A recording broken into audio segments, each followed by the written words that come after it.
Hello, hello. This is Danielle Ireland, and you are catching an episode of Don't Cut Your Own Bangs, a solo cast, a little snack cast. Man, I just had a frustrating situation happen, and frustration happens if you are alive on this earth and interacting with other people, places, and or things.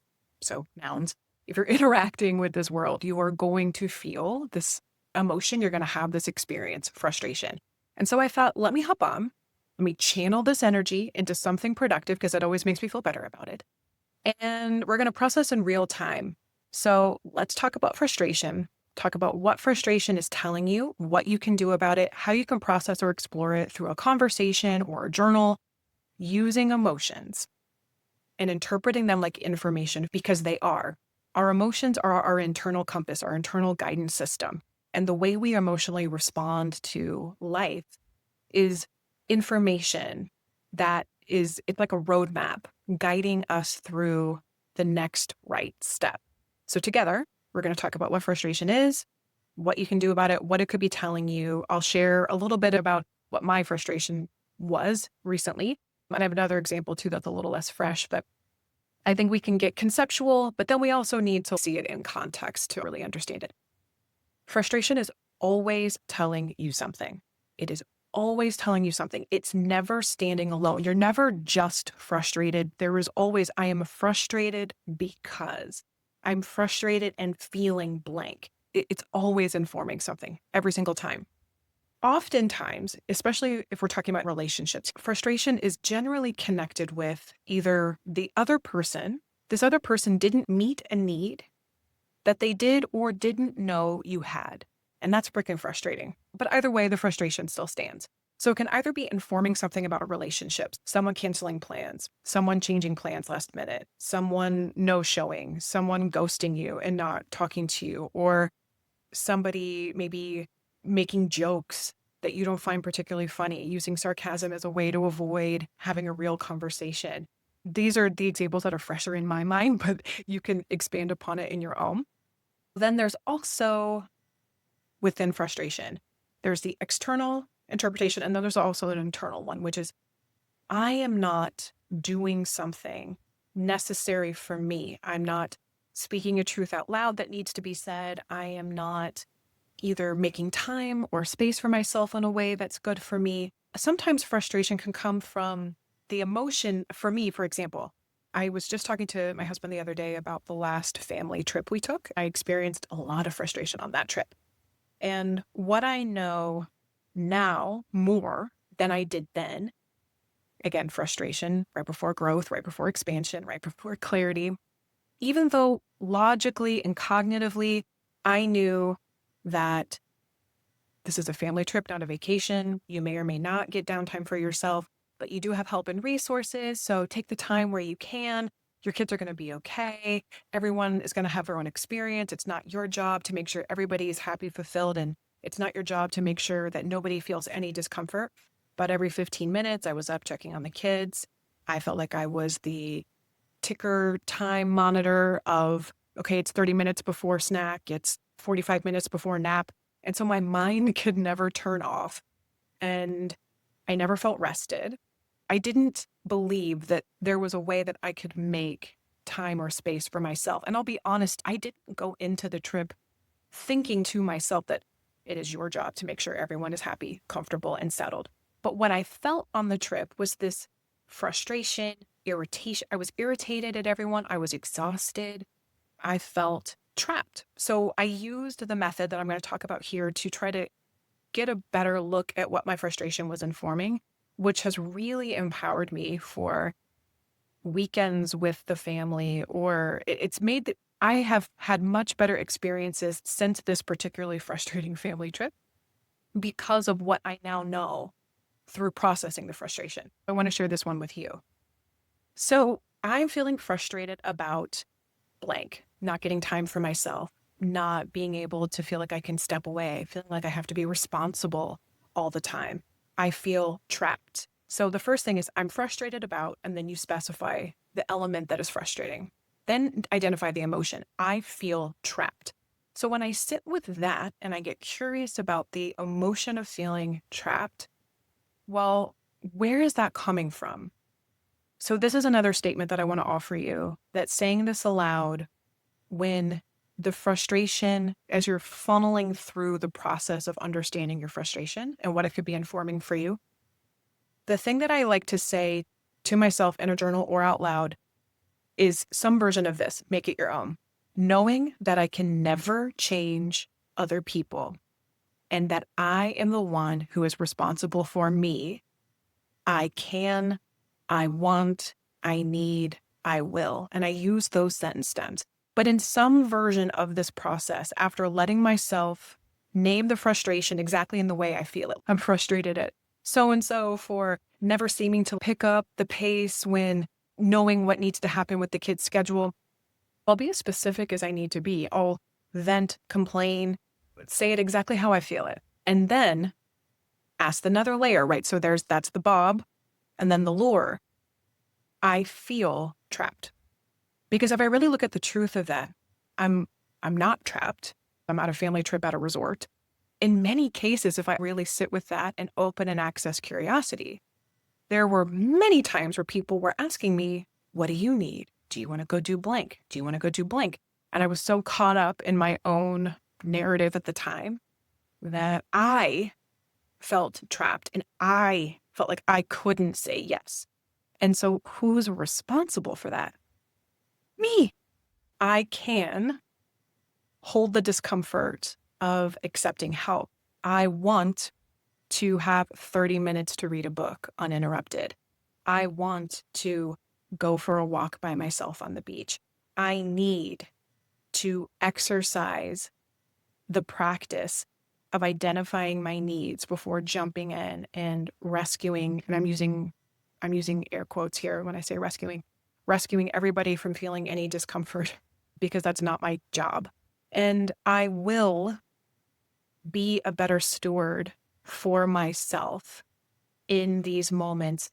And then I can even, if I wanted to, take that context into a conversation with somebody and brainstorm, okay, what could that look like in reality? So what would be a little commitment? Every morning, I'm going to give myself this 15-minute block, this 20-minute block. I will commit to letting that be inconvenient for someone.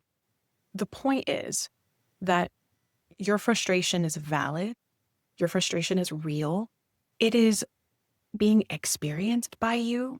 Therefore, the resolve, the action, the places you go, the conversations you have, or just the new informed way that you have of moving forward with that, it's uniquely yours. That doesn't mean don't talk about it, don't share it with others, but it means that your frustration is yours and you are the steward of your well-being. So taking that responsibility lovingly and kindly can really help not only make you feel more free to move through the world in a way that actually serves you, it also makes you, I think, a safer partner, a safer friend, a safer ally, coworker to other people. Because the more you know that you can identify your own needs, the easier it is to communicate them and honor them. Even if I am the only one feeling frustrated by feeling trapped, going back to my example, the other people on the trip, even though they didn't know how I was feeling, maybe they didn't even know I was frustrated, I'm sure they could tell I wasn't operating at my best. I might have been more clipped, more short, more tight, smiled. The way that I was showing up and interacting with other people was felt. So this goes back to, and I don't like that, I need to think of a better example than this, but it is appropriate in this case. By not putting my mask on, I was losing air, and it was sucking the air out of the interactions I was having with other people on this family trip. Putting my mask on first, taking care of myself, and honestly honoring that there is room for me. It's okay for me to take up room and space. It's okay for my needs to be a priority before somebody else's. And so now, as we're planning our next family trip, David and I'm taking this context, I'm taking this memory, this experience, and the old feeling of frustration, that discomfort was just strong enough for me to not forget it so that I remember to honor it. And that way too, the discomfort of some of the, I'll say, less yummy feeling emotions, that they have their place to be honored in that they are uncomfortable in a way that makes you pay attention. And so my hope is always when I'm doing my own work is how can I learn the lesson a little clearer, a little sooner, a little gentler? How can I become more in tune with the experience I'm having so that it doesn't have to get as uncomfortable as it got before? Ever wanted to start a journaling practice but didn't know where to start? Or if you've been journaling off and on your whole life, but you're like, I want to take this work deeper, I've got you covered. I've written a journal called Treasured, a journal for unearthing you. It's broken down into 7 key areas of your life filled with stories, sentence stems, prompts, questions, and exercises, all rooted in the work that I do with actual clients in my therapy sessions. I have given these examples to clients in sessions as homework, and they come back with insights that allow us to do such incredible work. This is something you can do in the privacy of your own home, whether you're in therapy or not. It has context, it has guides, and hopefully some safety bumpers to help digging a little deeper feel possible, accessible, and safe. You don't have to do this alone, and there's also a guided, treasured meditation series that accompanies each section in the journal to help ease you into the processing state. So my hope is to help guide you into feeling more secure with the most important relationship in your life, the one between you and you. Hop on over to the show notes and grab your copy today. And now back to the episode. The example that just happened recently, an appointment was made. The person forgot it, lost it on their calendar. That happens. It does. And not being totally uptight and rigid about people missing appointments, that has actually made my life easier, particularly in my personal life, because it seems like as soon as I get up in arms about what I can and cannot accept from somebody else, it almost seems like within the week, karma knocks me upside the head and I end up making the same big mistake that I was so indignant about somebody else doing. So this isn't about, we don't want to get self-righteous.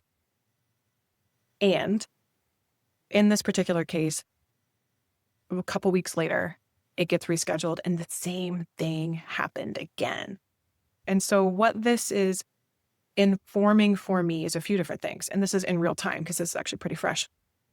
I'm frustrated about my time not being honored. I feel, what's another word that's not frustrated? I feel disappointed. I feel hurt. I feel tender. And I also feel creative. Believe it or not, like that experience happening was part of what helped jumpstart this solo cast for existing. So there can be multiple things true at the same time. And knowing that I can never change this other person, it's not my responsibility, and I actually hold no ill will against them. And I am the one that is responsible for me. What can I do?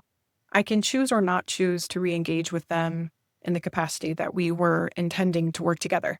What I want is to honor my own time. That's what I feel like I'm doing now. Things didn't go the way I planned, but there was still something meaningful that I could do with the time that was allocated before. So here we now sit, which is great. So that's something that actually is moving me forward. I want to honor my own time. And then also, I think the thing like I need, and I will, I had, and this is a little rumble to admit, but it's true. I had this little inkling, this little spidey sense that this may or may not work, but because of other reasons, there were exciting things that I felt would be beneficial for me professionally. Shiny things, I'll say maybe more ego-based, although not invalid, but ego-based things that working with this person might help support me in my work. I was maybe a little quick to overlook and dismiss the seeming lack of respect for my time by sidestepping that and just hoping it would work out. And that was my participation in it. I had a feeling. Sometimes you kind of get feelings about things, but I bulldozed over those because it was like a soft little speed hump. And I was like, no, there's all these features and benefits of why this should be a really good situation. Don't read too much into it. Don't be negative. And so the first cancellation happened. It happens. That is life. Now the second one's happen in a different way, in a slightly different package, but still like the same shitty gift. And now I have new information But I also have power and decide how I want to move forward. I'm channeling it into frustration as a teacher. What is your frustration telling you? I'm channeling it into this podcast. And I'm honoring my own time, because if what I want is for someone else to respect my time, well, I'm really the one that needs to respect my time.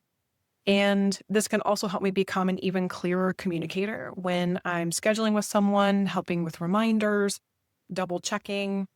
If that little whisper is persistently coming up that, hey, something smells a little fishy or something feels a little off, I don't have to maybe know in the fullest extent of the word what that means, but also don't ignore it. And that is what I did. That's it. Whether your frustration is informing something about a relationship or a dynamic, or whether it's informing something about yourself and the way you're showing up in the world, either way, it's okay if you're feeling frustration in real time and not being able to handle this process yet. That's all right. Feel the feelings first, revisit it second. But I hope that this little nugget, this little snapcast, is a companion for you that you can save, download, revisit anytime you find yourself feeling frustration, and know that though it is uncomfortable, it's almost like itchy. It's like something scratchy. Scratch the itch, feel it, but then go back. Don't ignore it. Don't bulldoze past it.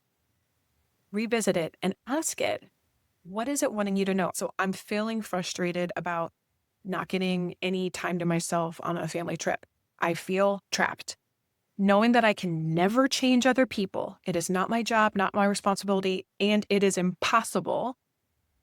I am the person who takes care of me. So I can plan ahead, get up 15 minutes earlier to have a couple of moments to breathe before everybody wakes up.